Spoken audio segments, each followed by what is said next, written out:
so they, even indefinitely, they could theoretically remain competitive electorally. There is no reason to look forward 10, 20, 30 years and think this will be the time that the Republicans stop winning elections. That may not actually happen. They can keep adjusting to keep maintaining approximate parity. I mean, right now, like, they could do that right now, like turn on a dime and elect Nikki Haley, and then they would win. I mean, there definitely is a path for them.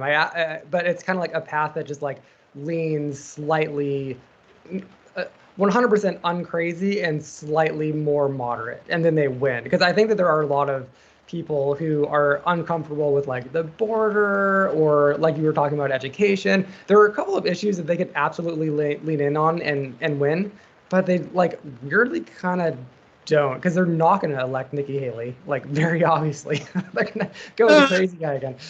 So, I mean, I don't want to overstate this. In both parties, the primary process will lead to extremes getting highlighted early on. So, in both parties, you get the Sanders coming up early on. But even with Trump, like, he is extreme in his approach in a lot of ways. He's been able to position himself to the left of a lot of the other candidates, even in the primaries, taking more of a moderate tack on abortion, taking more of a moderate tack than DeSantis, even on culture war stuff, for heaven's sake. And so I don't want to overstate the extent to which, like, it's, left, right, whatever. Trump's just kind of in a crazy demographic of his own. But more importantly, like, sure, they could perhaps elect a Haley or whoever, who isn't even that moderate in a lot of ways. If you look at it, like her whole, they want to make everyone stop being anonymous online and stuff. She says some extreme things. She just kind of gives off moderate vibes. But they could do that. That's extreme in the way that, like, in a way that a civil libertarian of 10 years ago would recognize as extreme. But everything's so race and gender or in sexual orientation loaded lately. Very, very culture war that I don't think people recognize that ending privacy is even extreme. Well, if you put it that way, ending privacy, yes, but but in other words, that was kind of in the era of Julian Assange and Edward Snowden, something like that. I think would have leaped out at people as just totally unconscionable or something. Right. So she's well spoken. She sounds moderate vaguely, and so people do kind of gravitate towards her. But you don't even need a Nikki Haley for the Republicans to remain electorally competitive. Like, Donald Trump has a very good chance at winning elections. Even this year, Donald Trump could very well win the election. That is a real possibility. And that operates entirely independently of the question of, can the Republicans actually govern at the nuts and bolts day-to-day level. It's just two completely separate questions. And so Republicans will indefinitely, even if they keep nominating Trump-like candidates, it's reasonable to anticipate they will remain electorally competitive. As the electoral landscape shifts, who knows exactly what will happen. But, like, there's no a priori reason to assume that they will disappear from the electoral level. They simply don't have and won't have the manpower to govern after getting elected.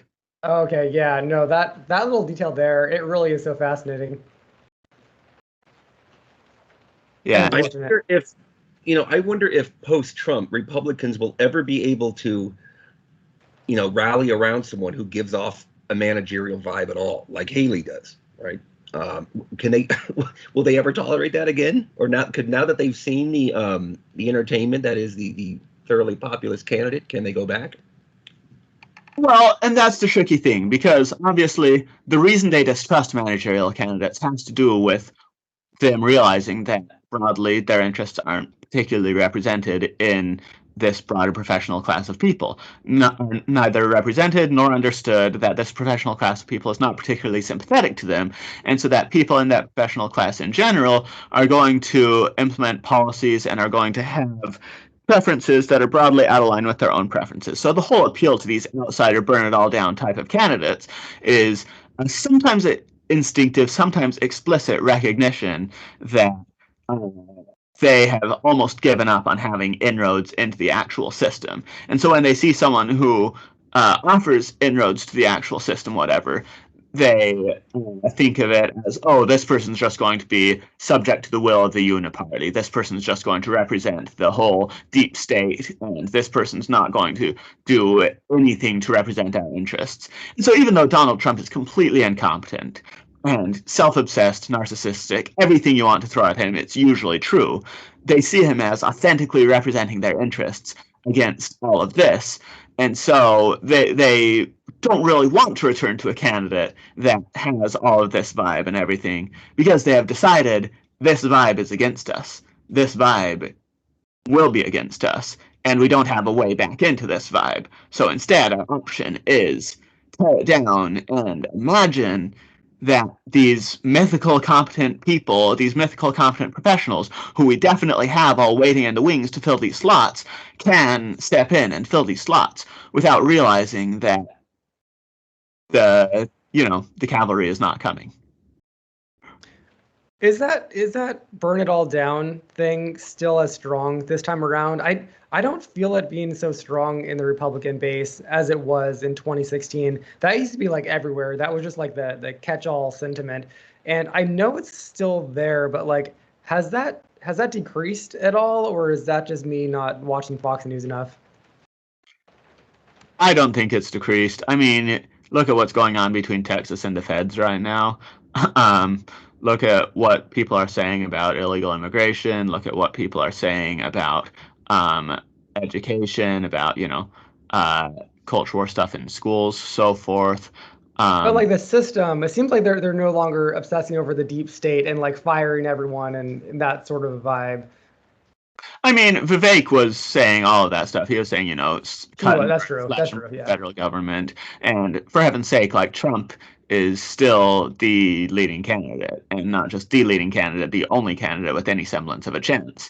And I think fundamentally, independent of anything Trump says, fundamentally people see him as emblematic of that ethos, and they see him as emblematic of that ethos, whether it means they want to vote for him because of it or they want to vote against him because of it.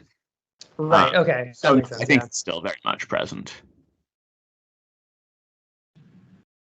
Yeah. So let's pivot to the discussion of effective altruism / long-termism. You've been critical tracing of some of the ethics of specific effective altruists. You want to talk about that? Yeah. So I wrote an article a month and a half ago or so, when I should have been studying for finals, about called Effective Aspersions, focused on what looked to me very much like this investigation gone horribly wrong among the effective altruists. And specifically, I think it was attributable to a lot of the first principles thinking that rationalists and effective altruists are so fond of, without without the benefit of the lessons of experience that have led people away from first principles thinking in those domains. Specifically, they saw some employees spreading rumors about an organization among the effective altruists, nonlinear, and so they listened to the rumors the employees were spreading, spent 6 months diving into things, and then in the very last week of this, and they had talked briefly with this organization as part of it, got their answers to a few of the things, but we're keeping most of this investigation from them. In the last week before they're publishing, a few days before they publish, they reach out to this organization. They say, hey, we've got this long, in-depth expose we're going to publish on you. What's your response? The guys, they have like a 3-hour phone call, sit down, talk over some things, and the guys are like, look, we can disprove a lot of these things. Give us a week to compile hard proof against a lot of these claims you're making about us, please. And they're like, no, it's fine. We're good. Publish it anyway. The sentiment of it was basically, it is worth publishing your current impression on something, even if some of that includes falsehoods, even if some of those things might change, whatever. As long as you're just honest about, no, this is just my current impression, it can change, then people will rationally, honestly update and everything will be good. Well, what happened was their document that they released did, in fact, contain a lot of pretty significant falsehoods and a lot of pretty dramatic misrepresentations. And the tone of it and the response to it was not this rational, careful updating. It was, these guys are evil and we should definitely cast them out of our community because so much of what they've done is so completely beyond the pale. The organization spends 3 months working frantically to put together a response document. They put a bunch of stuff out, and there were some ways they could have been better in their response, tone-wise and everything. It rubbed people the wrong way, and people were already kind of predisposed to distrust them. So people still weren't completely sold, even as they were demonstrating, well, this was untrue, this was untrue, this was untrue. People were unpersuaded. And so my point with it, going into a lot of this, was looking at it and saying, look, investigative journalism has established norms for a reason. It has established standards for a reason. This process of investigation, there is a standard of do not publish anything you cannot absolutely verify for a reason. There's a standard of give people a chance to provide evidence against things before you publish them for a reason. Like, there are very clear reasons for the things that people in a first principles approach are ignoring. And so I laid out basically what went wrong, why it went wrong, and the importance and the value of taking taking a standard other than, as long as I say that I'm unsure about something, I can publish whatever I want. That's the gist. I might have missed it, but what is the effective altruist angle there? Just that they were an organization associated with it? I feel like I missed this. I'm sorry, Yeah, I missed this article too. Right. No, that's perfectly fine. I could have explained a bit better. So, Effective Altruism obviously is a fairly large umbrella. This organization, Nonlinear, was an AI safety organization that was trying to operate under that umbrella and trying to, encourage people towards effective altruist aims, posting on effective altruist job boards. The specific people who investigated weren't any official effective altruist figures. They were representatives of a company called Litecoin, which is a rationalist group that does a lot with effective altruism, that does a lot of funding within that ecosystem. Fairly respected figures in that ecosystem, but not official representatives of, whatever might be considered the core of effective altruism. Okay, yeah. I mean, that sounds like a terrible, journalistic fail for sure. My bias with this community is that it seems like everything in the news about them is just horrible, and it's just like it nonstop gets bad press. But on the ground, the people that I know who are involved in this group, or this this mode of looking at the world, particularly when I lived in San Francisco, I knew a lot of these people, and they're all unironically great people who unironically want to do good things in the world and work extra hard to donate to causes that are good. And I feel like that side of this quote movement never gets the airtime that it kind of deserves. That's my bias going into this conversation. Yeah, I would add to that real quick that there was an effective altruist who actually donated his kidney to a perfect stranger, if I believe, and the amount of shit that he got on Twitter was surprising. It's like people were somehow deeply personally offended between this essentially, well, it wasn't private in the sense that he told people about it, but his kidney to someone that he wants to give it to, right? And then the pushback on that really kind of made me push back. It's like, why? I mean, what? So they do elicit a certain amount of hate. I think is somewhat disproportionate. But then again, they have disproportionate influence among very powerful people. So there's also that side of the equation. Yeah, so a few thoughts on all of that. First of all, I absolutely agree that there is a lot of sort of what I'll describe as kind of low-grade slander directed towards effective altruists, and a lot of just people looking for something to nitpick, and people looking for something to poke at, and people looking for something to prod at. And I do think a degree of it comes from seeing how much a lot of them very sincerely do to try to help others, and perhaps a discomfort of saying, well, I'm not doing that much. Why am I not doing that much? How can I just you're not so noble now, are you? And I think there's an element of that. My impression completely matches yours. The effective altruists I know in person and the effective altruists I know online broadly they think a great deal about how to do good. They spend a lot of time very seriously examining how can I make the world a better place. And they spend a lot of time and a lot of effort and a lot of heart really working to make the world a better place.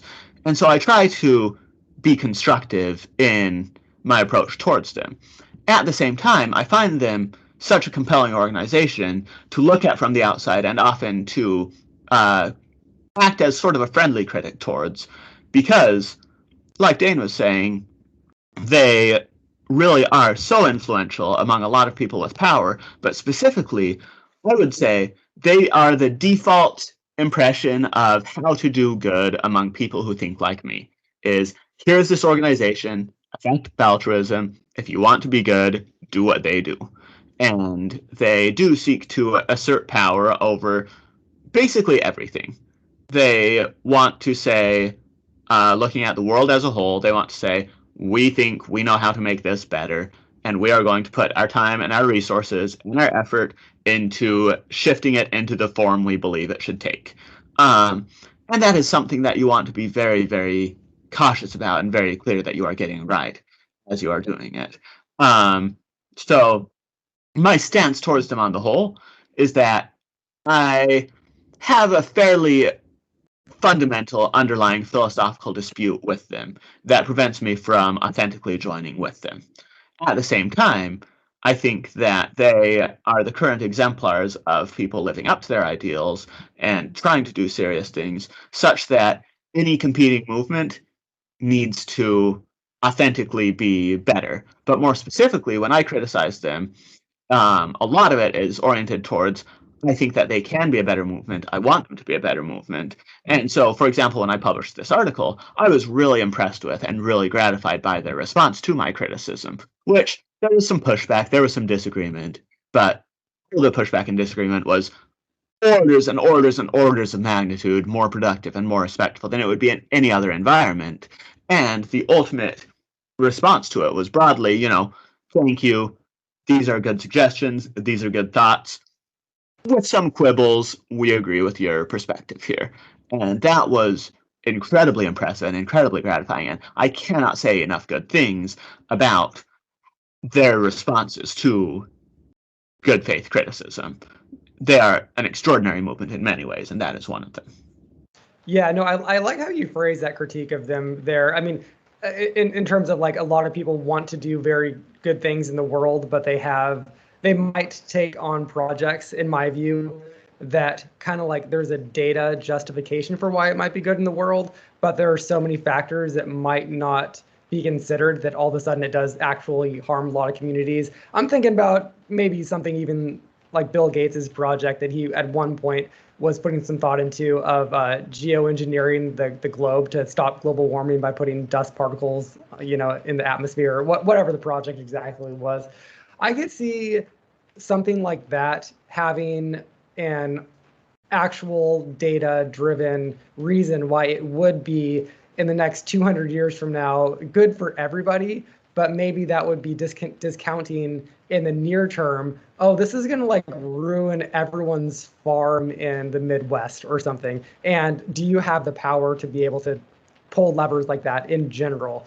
That's kind of like an out there example, but I think that a lot of the projects that they talk about have implications like that if you're thinking very long term and very big numbers, you can overlook things like that. And then you can lose sight of the question, fundamentally, should we even be manipulating these things, sort of thing. Yeah. And I'm personally really open to potential manipulation of things that other people might not be open to. I'm intrigued by some geoengineering ideas, things like that. But you're absolutely right, and it gets to the heart of my core critique of effective altruism, which is that, essentially, that when you say, I want to do good, what you are also saying is, I want power, and I believe I should be trusted with it. So as soon as you try to do good in any given domain, you are asserting power over that domain. And you are saying, trust me, I've got this. You are perhaps dissuading others from doing the same things you're doing in that domain. You're changing the shape of things. Every time I investigate a story, for example, suddenly I am poking into the lives of a bunch of people and saying, trust me, I've got this. I'm going to tell a worthwhile story. I'm going to handle your life with the care it deserves, and I'm going to present a story that handles all of it appropriately. It takes a lot of trust, and it takes a lot of goodwill in any of that domain to make anything happen. And it has to be handled with care. This happens anytime anyone wants to do good in any domain. And I think that people underestimate, and particularly among effective altruists, they underestimate the value of localism. And I mean all sorts of localism here. I mean physical proximity. I mean idea-based proximity. I mean sentiment proximity. I mean family bonds proximity. I mean friends and community and all of these things, and say, helping someone next to you is basically equivalent to helping someone across the world, and we should organize our ideas around this fundamental truth. I think that's true from a God's eye view. I also think that no individual is God. And so when people individually are looking and saying, what should I assert power over? Where can I do good? I think much more often than the effective altruists credit, the answer is basically within a small, humble, close to home, in whatever sense you're using home, domain, and very, very cautiously. Yeah, I think that should always just be a factor in any effective altruist agenda, is having that in mind. And it's kind of not, which is worrisome. But one other comment that I have here is that, I mean, it's totally cliche to say this at this point, but there is a religious element to it, I think. And I remember I grew up conservative and religious, going to church twice a week, that whole sort of thing. Trace, I think you've mentioned before that you have to. So maybe you can bond with this. But tithing was such a massive part of going to church every Sunday. It was such a fundamental drilled into your brain thing. And, it's just always been a big part of religion, obviously, to keep the whole thing going.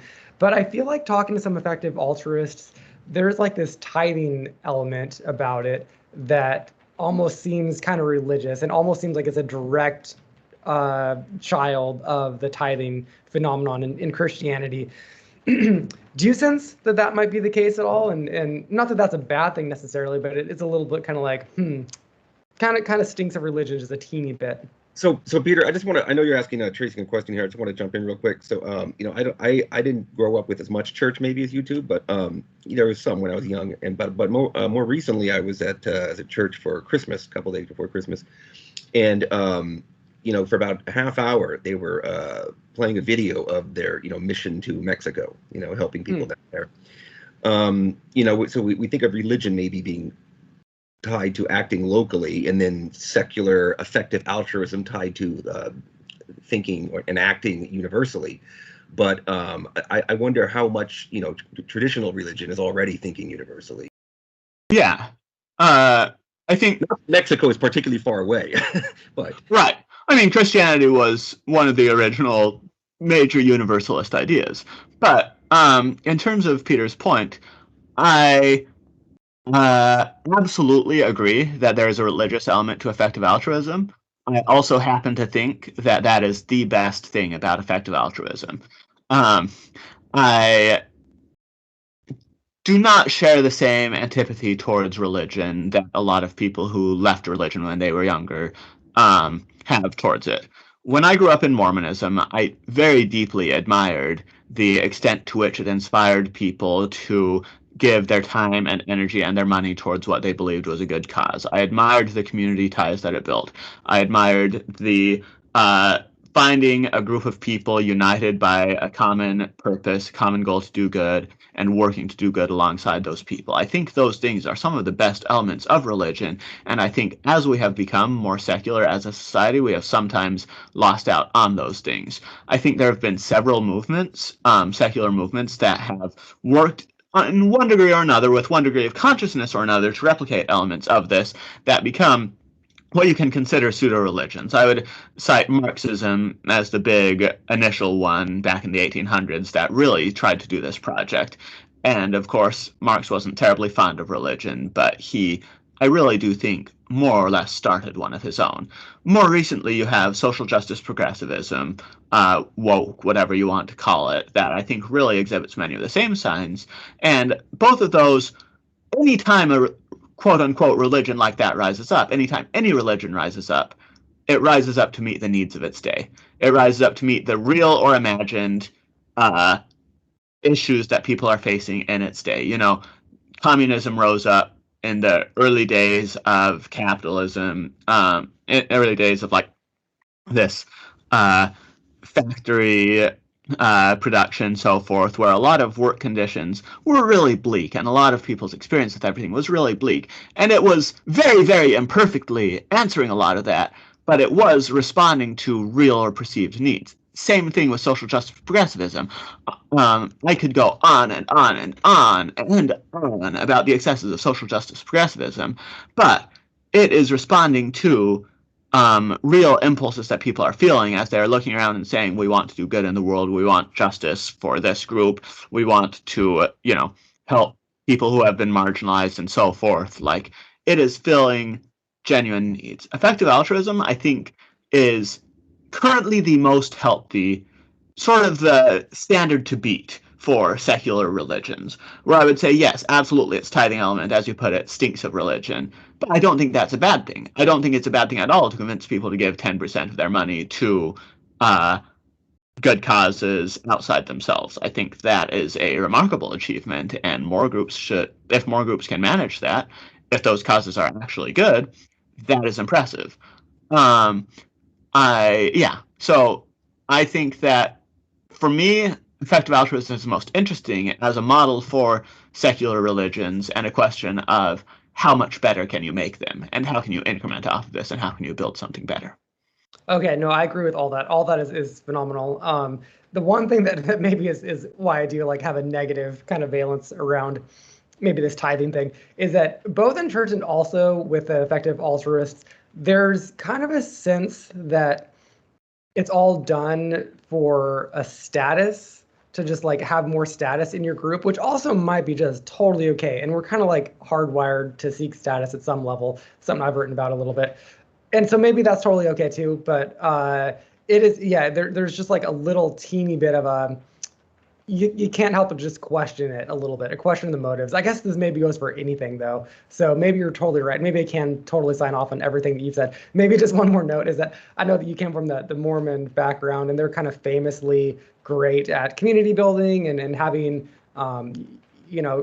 family structures that work, and not exactly the case for other religious communities. And I just remember my religious community, it always just kind of felt there was a lot of, it was a suburban phenomenon, it seemed like, where it was just like, who's going to pull up to the church with the nicest car or something like that. I don't know. It seemed very, very just signally that you're going to the right church in town, driving the right car with the right number of kids or something. Apparently, Jehovah's Witnesses are the poorest subsection of Christians in the country. I remember reading. Oh, interesting. Yeah, Jehovah's Witnesses struggle with some of that for sure. And yeah, it does definitely. I mean, every group, there's going to be differences between all of these communities and all of these groups of which ones perform better and which ones perform worse along various dimensions. And yeah, I think whether someone comes from one with really strong communitarian elements, and I think Mormonism really does, despite its flaws, have very strong communitarian elements, is naturally going to be a little more sympathetic to the idea that those communitarian elements can be built into really positive things, and that religions, whether traditional ones or secular ones, can be builders of those things.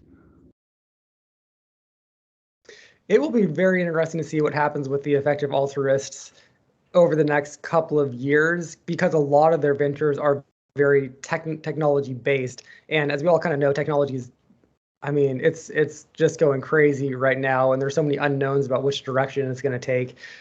And I mean, I guarantee like effective altruists are going to be looking into and keeping tabs on, is this medical advance going to cure aging? Is cancer going to be done if we do away with, there's so many different just strands that could all of a sudden, like, we might wake up and cancer is no longer a thing, or all of a sudden, like, the age of humanity might be like, we all get to live to 150. I don't know. Things are going to get weird, and it is going to be nice to pay attention to the effective altruists in this regard, because I guarantee they're going to have their I don't know, their money, if nothing else, somehow implicated in those projects. Yeah, I wonder what the relationship is, a little tangential, I guess, but between utilitarianism and effective altruism. because it seems to me they are overwhelmingly, or that scene is overwhelmingly made up of utilitarians. And, an effective altruist who is into natural rights, I can't quite imagine. Yes, no, there's a tremendous amount of overlap. In fact, a friend of mine, a really thoughtful progressive, writes at a Substack called Folded Papers, recently wrote a piece looking at the overlap between, or exploring whether there could be overlap between virtue ethics and effective altruism, and exploring like what virtue ethicists and effective altruists can learn from each other. I think Leah Labresco-Sargent is about as much overlap as you'll get between those two ideas, where she is, authentically Catholic, authentically towards virtue ethics, and considers herself authentically an effective altruist. But she is a very rare kind. You do not have a lot of Leah Labresco-Sargents in the world. Yeah, well, the idea of not being, as far as your altruistic instincts, not being confined to that which is local, that obviously has a relationship with utilitarianism, which has largely been, about increasing any given human's welfare, right? It's very modern in that sense. So I see the relationship there. And then, of course, there's, consequentialism is not the same thing as utilitarianism, but they overlap a lot too. So that all comes into play here. Yeah, absolutely. Most of effective altruism is downstream of Peter Singer, for good and for bad. Right. You wrote something about Peter Singer. Or I don't know if you turned it into an article, but he's apparently involved in some kind of scandal of a Yeah. And you believe that might actually be related to his philosophy? Yeah, absolutely. I mean, you look at his philosophy, and he talks about how sexual ethics should be approached no differently to any other sort of ethics, how nothing at all unique needs to be written about sexual ethics. It is all fully constrained within other ethics. People talk about sexual ethics far too much, think about sexual ethics far too much, are far too prudish, in short, about sexual ethics. And so he goes into that in some of his writing. And recently the news came out that he had definitely had several affairs and possibly had many more affairs, depending on how much credence you are willing to put in to the word of one of his former affair partners who sued him recently.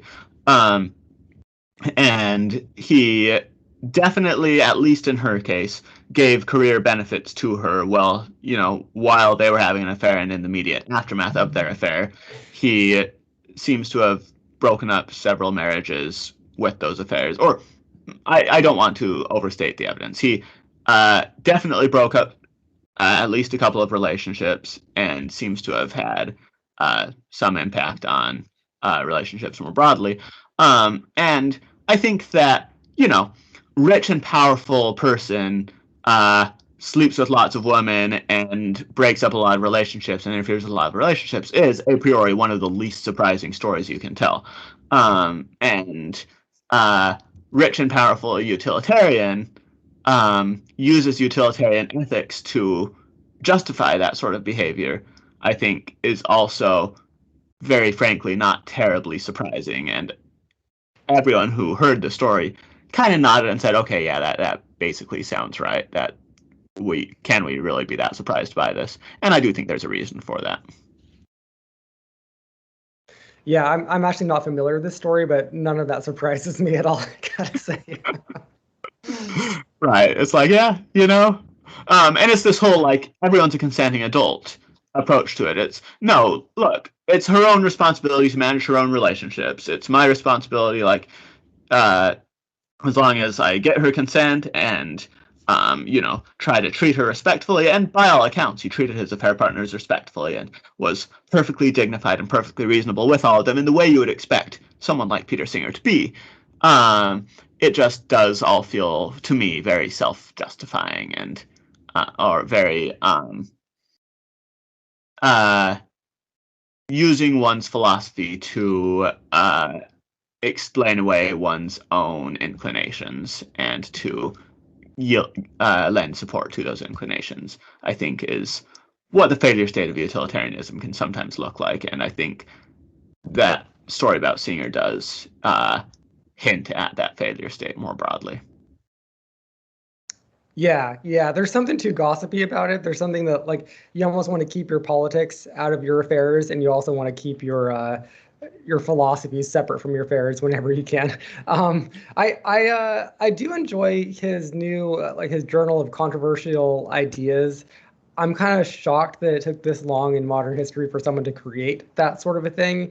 And every now and then they jump on my radar with publishing an article that is actually seems productive, and it's nice that he's doing that work. I think that that's an important work. But in general, Peter Singer, I don't know, maybe I don't know if it ties into effective altruism or not. I'm not too sure. I haven't thought about it much lately, but there is something about him that I just don't like. Like a lot of the conclusions that he draws, they're just extreme. I mean, maybe he does that for attention or something, but I don't know. Famously, his animal rights work, it's just all very extreme and somehow unpractical. I'm not too sure, but anyway, I do like what he does with his controversial ideas journal. Yeah, I basically sign off on all of that as well. I think that it's a natural determination for consistency over. So I will pause in the middle of that and say, I don't have a problem with hypocrisy the way a lot of people have with hypocrisy. I think a lot of times hypocrisy is a way of saying someone has higher standards than they're living up to. And I think there's something admirable about having higher standards than you are living up to. I think consistency is broadly admirable in as much as it is consistency towards the good.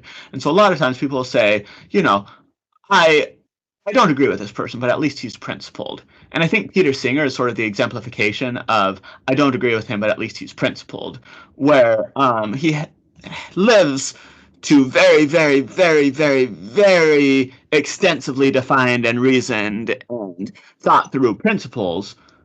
I just happen to think that some of his fundamental axioms are off.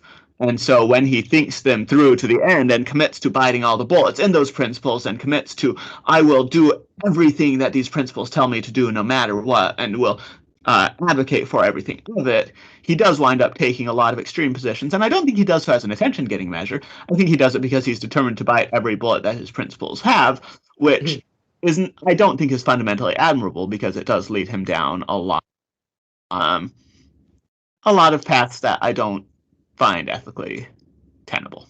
Yeah, no, I absolutely love hearing you say that, because one of the things that just bugs me to death about the modern version of independent journalism is so many people just make their careers out of calling out hypocrisy.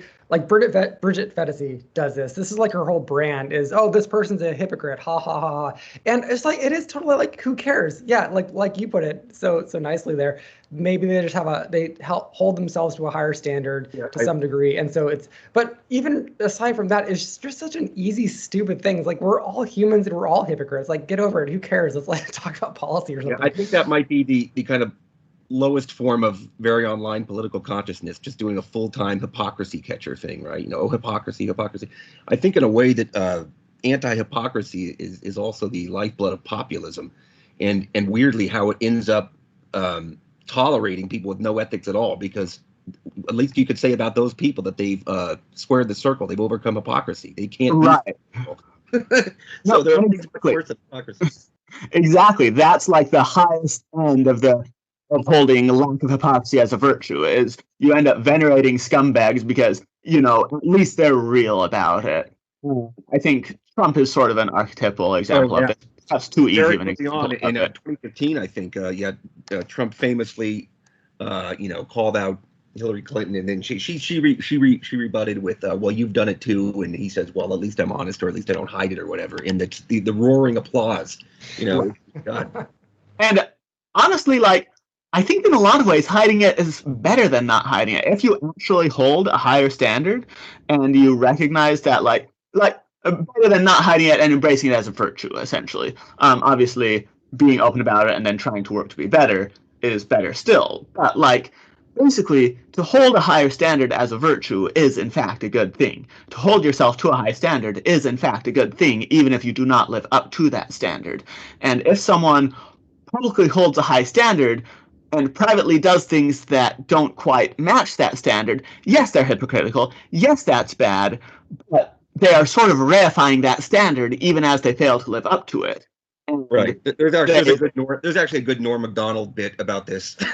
Said Bill Cosby is not a or Bill Cosby is a hypocrite, but imagine if he were not. You know, something like that. Right? He went around saying the same shit that he actually did. Right. You know, he act and speech were synchronized there. That would be worse. It'd be a worse world with people like that. Absolutely. And basically, I think we should aspire to raise our acts up to the level of our speech rather than aspiring to lower the level of our speech down to the level of our acts. And so long as we fail to do that, and we will fail to do that, we're human. We can be honest about it, we can be direct about it, but at least keep a high standard. Yeah. Well, okay. I think I'll wrap things up unless anybody wants to chime in with something at the end here.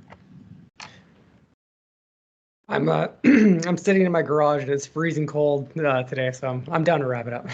Okay. Yeah, it's I'm sure it's it's obviously bad on the East Coast in winter in general, but it's pretty cold out here in California right now. Yeah, we're having a little mini storm happening at the moment. Yeah. Yeah, Nice. when West Coast weather events make the national news, Yeah. it's a big deal. You know, we have issues like fires and earthquakes, but cold weather and lots of rain is not usually the thing we deal with out here. But anyway, cool. All right, you guys. Yeah, thanks for jumping in on this call. I know you got more stuff to do today, Tracy. And yeah, I'll link up to all of your Substacks and BarPod and all that stuff too. And I'll probably have part 1 of this out in about a week, maybe less. Awesome.